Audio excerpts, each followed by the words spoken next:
Zakat belgilik miqdarda baylarning mol-mulkidan elinib, kambag'allarga tarqatiladigan ilohiy ijtimoiy kafolat tuzumi. Zakat paklash va ko'paytish degan ma'noda bo'lib, zakat ayrug'uchini gunohdan paklabla qolmay, bexillik va ochko'zlikdan iborat qalb kasalliklaridan paklaydi. Zakat og'uchini baylar qarata hasad va o'ch adovatdan paklaydi. Zakat baylarning kambag'allar qilgan yaxshiligi bo'lmasdan, kambag'allarning baylarning mol-mulkidagi haqqi. Zakat oltin, kumush va qog'oz pul, ziroat, chorva mol va kon bayliqlari qatarlıq 4 türlük narsadan ayrıldı. Altın 85 gramga yetsa, kumush 595 gramga yetsa, qog'oz pulning qimmati 85 gram oltinga yetsa, zakat o'lchamiga yetgan bo'ladi. Bular yuqori o'lchamga yetib, 1 yil o'tgandan keyin har yili %2,5% zakat ayriladi. Undaqda zakat kimlarga beriladi? Albatta, Qur'onda ko'rsatilgan 8 turlik o'ringa beriladi. Birinchisi faqirlar, ya'ni ishlashdan ojiz kelgan, qo'lida hech narsa yo'q kambag'al kishilar. Ikkinchisi miskinlar, o'y uloq qo'shgan, qo'lida azroq bir narsa bor va ishlayotgan, ammo ishligini turmushiga yetmayotgan qiyinchiligi bor kishilar. Uchinchisi zakat xodimlari, ya'ni o'zini zakat ishlariga ajratgan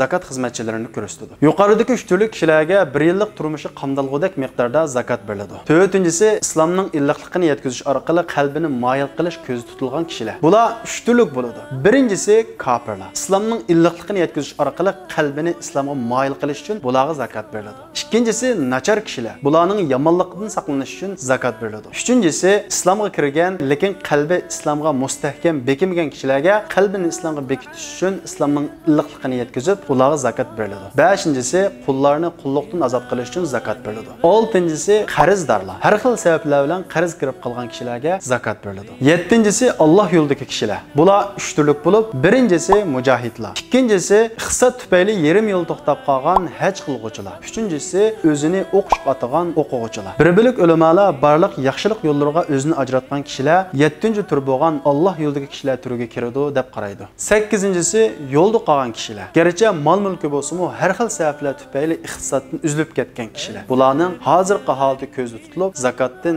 ehtiyojiga tushliq beriladi. Shuni unutmasligimiz kerakki, zakat mol-mulkning kiri bo'lib, payg'ambarimiz alayhissalom xabar bergandek, bergan qo'l og'in qo'ldan yaxshi.